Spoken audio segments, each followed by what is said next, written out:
and holding the teachers accountable for the test scores. That's the method. Well, we've been doing that in years for New York City, and what happened is, a result of all that pressure, accountability, is scores kept going up and up and up, except they didn't go up on the national test, they only went up on state tests.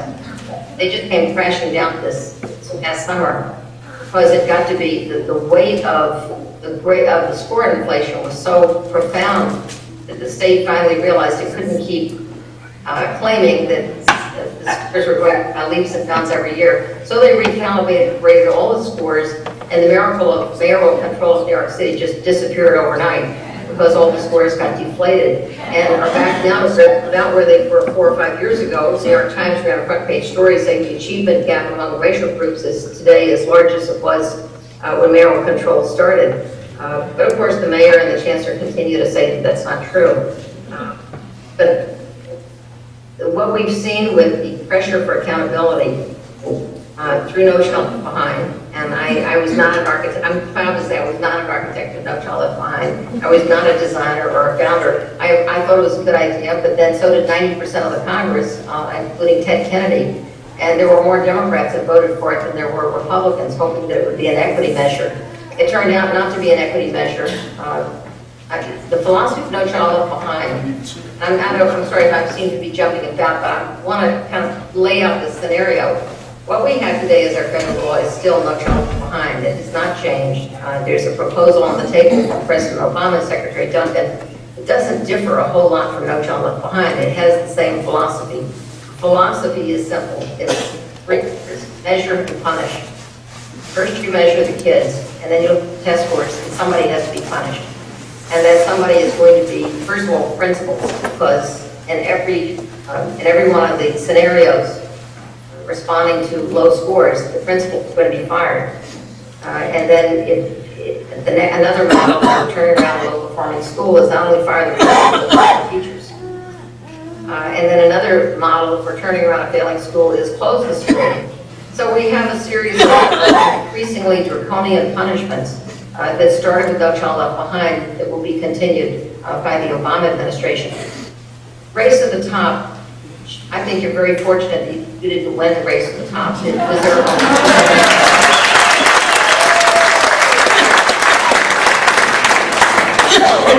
Race at the top was really the leading edge of what I think is the movement for testing and privatization. The Secretary Duncan came out of Chicago. Chicago had a somewhat similar model during his years as superintendent. Chicago has improved very, very minimally during the time he was there. What he did as superintendent in Chicago was to close a lot of schools, open a lot of charter schools, shift kids from one low-performing school to another low-performing school. And the studies coming out of Chicago show that Chicago made very little progress, that more than 80% of the kids who left closing schools went to other low-performing schools and made little difference for them. There has been one study after another from different research groups in Chicago saying no gains came from Renaissance 2010. His program was called Renaissance 2010. I was in Chicago in April and I spoke to various audiences and I said, it's 2010. Has the Renaissance arrived yet? And the answer was always laughter. They said, we now call the program stage 2. But race at the top, the game in effect was given away when Secretary Duncan hired the chief operating officer of something called the New Schools Venture Fund. The New Schools Venture Fund, he hired her to run Race to the Top. The New Schools Venture Fund is heavily funded by your local foundation, the Gates Foundation, Eli Road Foundation, and other charter-loving foundations, because the New Schools Venture Fund exists to create charter management organizations and to help them expand. So when Secretary Duncan and his group got together and brainstormed, what do you do with $5 billion discretionary dollars? And this has never happened in the history of the United States or the history of the U.S. Department of Education, that the Secretary of Education was given $5 billion and told to come up with some ideas about how to spend it. So they sat around and brainstormed and said, well, the first thing is the states have to lift their any restrictions or most restrictions on charter schools. So lots and lots of states lifted their restrictions on charters. Some of them removed any cap, some of them raised their cap. In New York State, we doubled the cap from something like 200, and more than double, 200 to 460, I think it is. And then secondly, they were required to pledge to evaluate teachers at test scores. And so now there are many, many states, like Colorado and Rhode Island, and there are others that are reaching agreements with their unions to evaluate teachers by test scores, despite the fact that study after study shows that this is a very, very invalid, inaccurate, and unfair way of measuring teacher quality.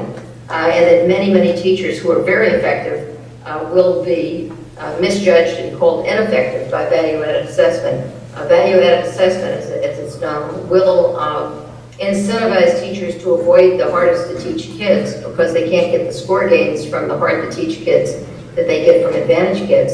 And so this approach will actually incentivize teachers to avoid special education, will incentivize them to avoid English language learners, and the toughest cases. So the kids with the greatest needs will be shunned by teachers looking to get those big value-added gains. It's really a ridiculous form of evaluation, and I could cite you study after study that says that it's unstable, that the teachers who are in the top quintile one year may not be in the top quintile next year, and that there's a tremendous arbitrariness about this value-added assessment.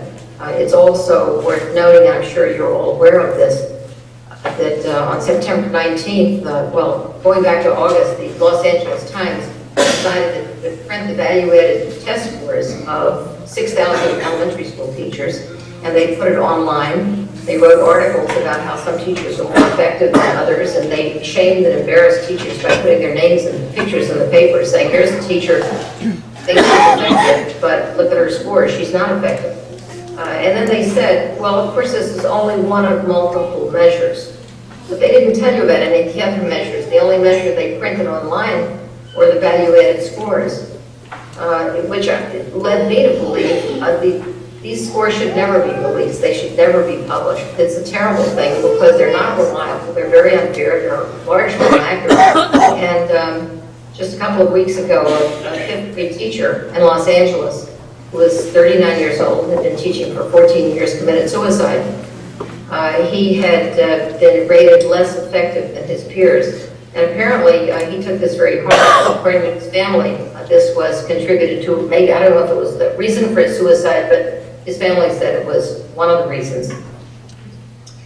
And interestingly enough, a couple of days after his suicide was announced, the deputy superintendent of schools in Los Angeles, John Deasy, said that he had checked with the principal of Miramonte Elementary School, where this man taught, and the principal gave him a very, very high performance rating. That was one of the multiple measures, but that wasn't published. Only the value-added assessment that publicly named him as less effective was published. This is just an outrageous way to drag teachers down, to demoralize them. Nobody likes it. I think the Los Angeles Times was shameful. And I told them, I was happy to say that they printed it. When I told the reporter, one of the writers, I said, what you did was disgraceful. It was printed the next day. But that's one of the things that Secretary Duncan is pushing every state to do, because he was, in fact, one of the very few people who said to the Los Angeles Times, I applaud this. We need to point out the successes of our great teachers by publishing the test scores of their students online and making them available for everyone to review. It's really wrong, and but that's one of the things Race to the Top encouraged states to do. A third point about Race to the Top is that it promotes this idea of turning around failing schools by closing them. I don't know how you improve a school by closing them. But also, as I said, the models, they offer 4 models for turning around schools. All 4 of them require firing the principal. Now, if you send in some, say, wise evaluators into a school, they may discover that the principal is doing a terrific job under terrible odds. They may discover the staff has some really outstanding people. But one of the models is that you fire everybody, or you fire half the teachers and require them to reapply for their post. The whole, the next component with Race at the Top is encouraging merit pay. Merit pay, you may or may not know that there was a major study that came out of merit pay just about a week ago. This was a study at Stanford University. It came from something called the National Center for Performance Incentives. The study was a 3-year analysis of what happens when you offer one group of teachers a $15,000 bonus for getting up the math scores of the students, middle school students. It's offered $15,000 bonus, the other group is offered nothing. And it turned out after 3 years that both groups got the same results. Merit pay, no improvement in test scores.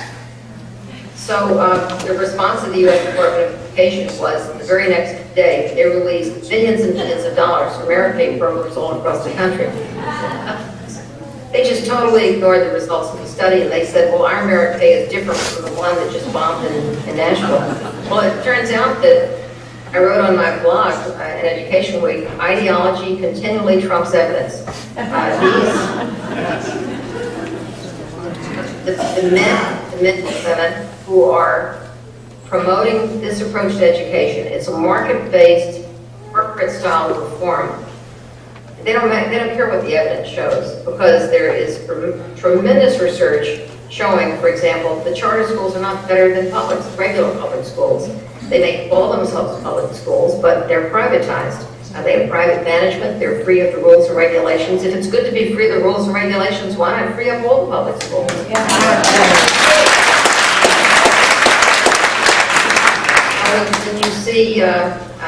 When you see Waiting for Superman, and you grit your teeth and go see it, it's very entertaining, except that all the answers they give are such ridiculous answers, because the bottom line is get out of public schools as fast as you can, and if you can't, gee, tough for you, let's create more of these private schools. They can continually point to people without showing play fee. I mean, for example, they say money doesn't matter. And again, they say we're already spending enough on education, we don't need to spend more. Is that the way it is in Seattle? You're spending too much on education? California has recently, in the last 2 years, cut $16 billion from their education budgets. Their schools are really hurting. Class sizes are going up across the country. It's funny that one of the spokesmen for this idea of money doesn't matter is one of the heroes of Waiting for Superman. He's a guy named Jeffrey Canada. Jeffrey Canada is a very, very smart man who's created the Harlem Children's Zone. Harlem Children's Zone surrounds children and families with an array of wraparound services, of social services, medical services, baby college, parent education classes, everything you can think of. Jeffrey Canada went to Bowdoin, which is an elite institution in Maine, and he's assembled a very prestigious group of lawyers and hedge funders and others who have raised a lot of money.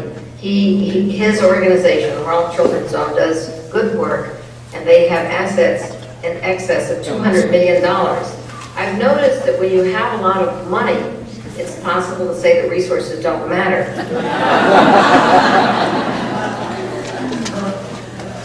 Now, what I've discovered about the charter movement is because of high-stakes testing, charters really don't want to do what Albert Shanker thought they should do. They really don't want the kids who are in need of special education because they might pull their scores down. They really don't want the English language learners. They don't want the kids who are going to get low marks on the test.